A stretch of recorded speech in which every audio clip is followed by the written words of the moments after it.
박사님 안녕하세요. 예, 안녕하세요. 네. 반갑습니다.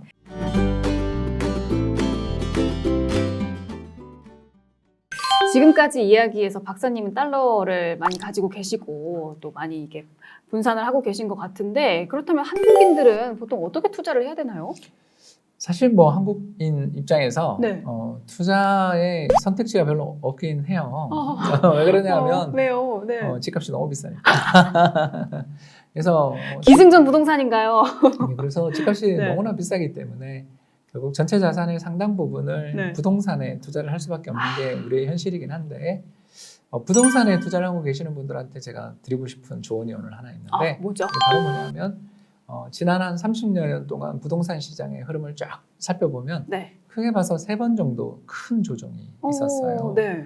근데 이제 뭐 첫 번째 조정이야 우리나라 시장이 개방되기 전에 나타났던 조정이니까 괜찮은데, 네. 바로 1997년, 98년을 전후했던 외환위기 때 네.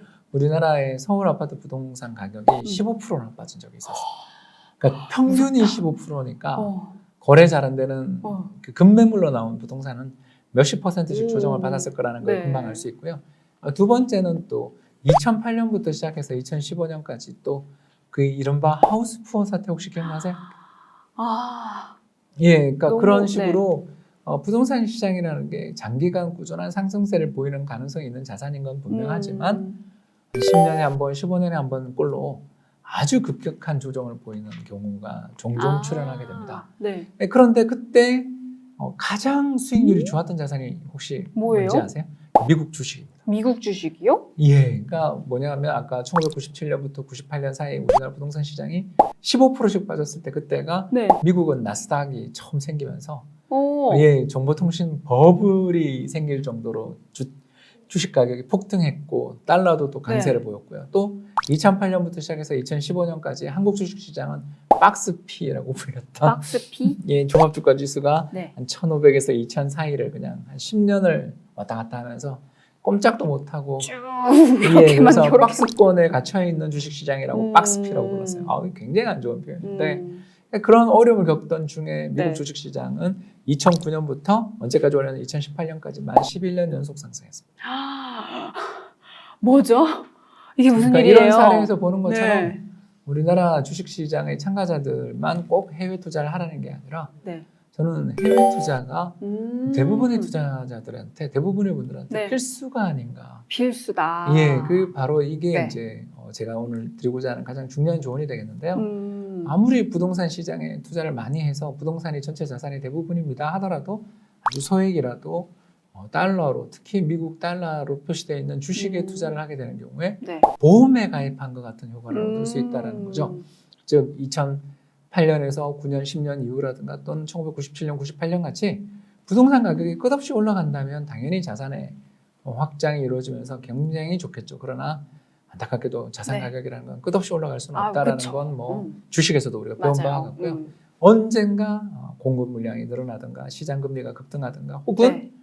정부의 뭐 단호한 규제 대책 등으로 인해서 부동산 시장이 이제 침체되는 구간이 발생했을 때 자기가 거주하는 부동산을 갖다가 유동화해서 팔거나 뭐 이런 거 굉장히 어렵잖아요. 네, 그렇죠. 그래서 자산이 점점 줄어들고 또 가난해졌다라는 고통들을 받게 될 때 달러 자산들을 좀 보유하고 계시는 경우, 그때 아까 이야기했던 한국 부동산 가격이 그렇게 하락할 정도로 네. 불황이 오게 될 때가 지나고 생각해 보면 달러가 강세를 보일 때의 달러 가능성이 강세였다. 굉장히 높거든요.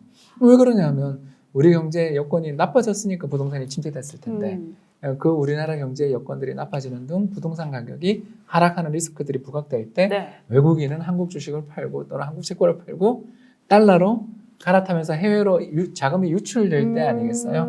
그러니 환율이 상승할 가능성이 높죠. 네. 환율이 상승하는 조건 우리 그때 배웠습니다만 두 가지였죠. 그죠? 첫 번째가 경제적으로 어떤 큰 어려움에 처해서 투자자들이 막 공포를 좀 느끼고 회사채 그럴 가상금리가 때 상승할 때 안전하게 안전자산에 대한 선호가 생길 때, 네. 그리고 두 번째 미국의 금리가 계속 올라갈 때, 그러니까 미국 금리 올라가면 우리나라 금리도 올라가니 부동산 시장이 좋을 게 없죠. 그렇죠. 예, 그러니까 이런 두 가지 요인으로 인해서 한국 부동산 가격이 만에 하나 조정을 받게 될 때 네. 상대적으로 가장 좋은 자산이 달러 자산이다라는 달러가. 걸 우리가 금방 알 수가 있어요. 그렇기 때문에 예를 들어서 내가 살고 있는 집값이 뭐 이런 일은 없어야 되겠지만 네. 한 5억짜리 집을 살고 있었는데 4억이 됐다. 20%가 날아갔네. 나 갑자기 벼락 거지네. 막 이런 생각을 할 수도 있지만 네. 그때 만약 이분이 한 1억 원 정도라도 전체 음. 자산에서 뭐 10몇 프로밖에 안 됩니다만 1억 정도라도 해외 달러 자산으로 특히 주식 같은 데다 투자를 해놨다면 보험이 되겠다. 보험이 되고 여기서 발생했던 손실들은 상당 부분 어느 주식이나 정도 환차익으로 메꿔질 수 있겠네요. 만회되고 더 나가서 그걸 타이밍 좋게 잘 팔아서 어. 어차피 부동산 가격이라는 게 다 같이 조정을 받았을 테니까 네.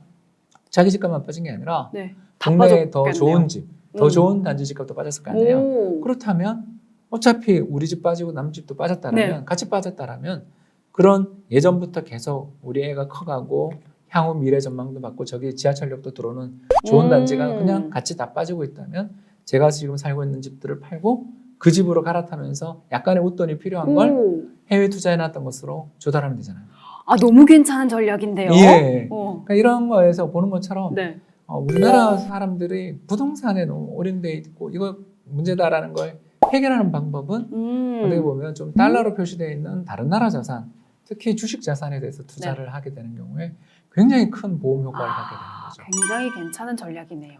또 다른 한편으로 네. 이제 우리 동학개미 운동에 나서고 있는 2030 세대들을 위한 전략을 이제 또 말씀드리자면 아, 저도 메모하면서 들어야겠어요. 어떤 게 있나요? 알려주시죠. 지금까지 메모를 안 했단 아직까지 말이에요? 했는데 저에게 해당이 되기 때문에 이거는 예, 바로 이제 저희 생각은 그렇습니다. 이제 집을 사고 싶은 게 사람들의 다 최종 목적이고 그렇죠. 또 가정을 꾸려서 더 나은 미래를 위해서 이렇게 안정감을 갖기 위해서 우리나라에서 좀 부동산 시장이 굉장히 목돈이 많이 들기 때문에 맞아요. 2030 세대들의 선택은 두 가지로 집약되는 것 같아요. 하나는 영끌, 영. 영어까지 끌어가지고 열심히 마이너스 통장 만들어서 지금이라도 안 늦었다 그러고 네. 집을 사는 방법이 있고 또 다른 방법은 이제 주식에 투자를 하는 주식. 거잖아요. 네. 왜 그러냐면 부동산에 못지않게 고수익 자산이니까 물론 부동산도 굉장히 수익률이 높지만 네. 장기적으로 보면 주식이 굉장히 수익률이 높잖아요. 음. 우리나라 연평균 주식 투자했을 때의 수익률이 1980년부터 해서 한 40년 평균을 보면 연 8% 정도 나와요. 오, 괜찮은데요? 굉장히 높죠. 네. 여기다가 배당까지 우리 배당을 주는 기업들에 투자를 하라고 제가 말씀드렸죠. 네. 배당까지 한 1, 2% 받게 되면 10% 넘어요. 야, 괜찮다. 굉장히 좋습니다. 네. 그런데 왜 주식 투자에 그렇게 손실을 보는 사람이 많다라고 인류학 보고서 기억 네. 안 나세요? 왜 그래요? 왜 그래? 왜 그러냐면 이제 네. 두 가지 이유 때문이었다고 우리 배웠잖아요. 네. 하나는 지뢰밭 주식시장이 출렁출렁 거릴 때 좀 잘못된 기업에 투자를 하거나 또 경기가 나빠지고 있는데도 불구하고 너무 공격적인 투자를 했다. 이런 것들이 우리를 어렵게 네, 만들었다 네. 배웠고 두 번째가 뭐였죠? 예, 우리 또 잘 아시는 것처럼 대출 받아서 투자하다가 잠깐만 실수해도 마진 때. 콜이라고 아. 예, 그런 걸 받는다 그랬잖아요. 이런 어려움들 때문에 주식에서 장기 투자해가지고 큰 성과를 낼 수 있다는 말은 많이 들었지만 정말 주식에서 투자해서 장기간 길게 성과를 내기 어려웠던 걸 우리는 알고 있어요. 네네네. 요 문제를 해결하는 방법이 뭘까? 바로 해외 투자를 같이 하는 해외 거라는 투자 거죠. 함께라. 예, 즉 서학개미도 같이 하시라는 거죠. 서학개미. 예, 동학개미만 집중하지 말고 서학개미도 서학도 하세라는 해라. 거죠. 왜 그러냐 하면 주식시장이 강세를 보이게 될 때는 보통 기업 실적도 좋아지고 외국인도 사줄 때입니다.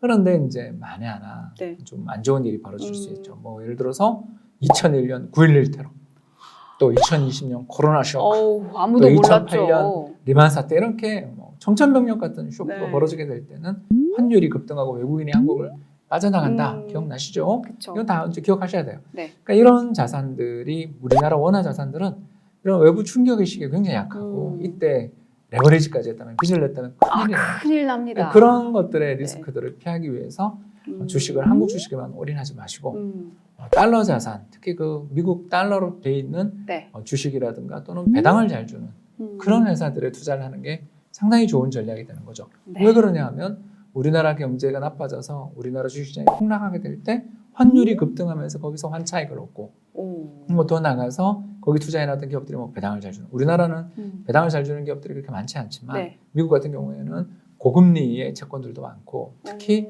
배당을 잘 주는 뭐 리츠를 비롯한 뭐 들어보셨죠? 부동산 투자 신탁 네, 회사들. 리츠. 예, 그래서 우리나라는 부동산에 개개인이 투자를 하려면 어마어마하게 큰 돈이 필요하지만 미국 같은 경우에는 펀드를 만들어서 잘게 부동산에 투자를 할 수도 있거든요. 네. 그래서 주식이랑 부동산의 또 변화 방향이 다를 수도 있으니까 다양한 자산에 분산 투자를 해놨다가 예를 들어서 2020년 3월처럼 코로나 쇼크 등으로 환율 1,300원, 종합주가지수 1,400원이 들어가는 패닉장이 왔을 때 예를 들어서 어떤 투자자가 달러 자산에 특히 달러에 배당도 잘 주고 해서 이익을 잘 내주고 있는 그런 회사에다 투자를 해놓고 있다가 환율 1,300원에 그걸 팔고 네. 우리 원화의 자산으로 갈아타면서 3만 전자, 4만 전자도 사고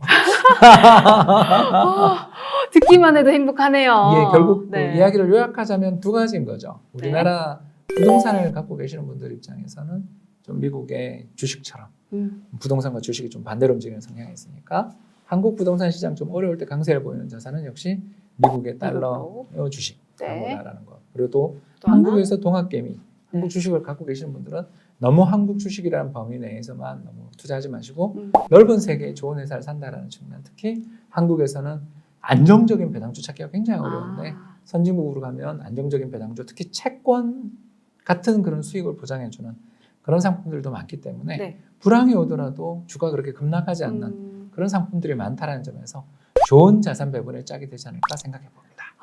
알겠습니다. 오늘 이렇게 박사님 이야기를 들으면서 어떤 식으로 전략을 대충 짜야 되는지 머리에 그려진 것 같아요. 네. 그리고 지금까지의 시간을 통해서 정말 큰 그림, 거시경제를 보는 이런 안목이 생겼는데 잘 명심하도록 하겠습니다. 그동안 수고 많으셨습니다. 네, 고생하셨습니다. 감사합니다. 고맙습니다.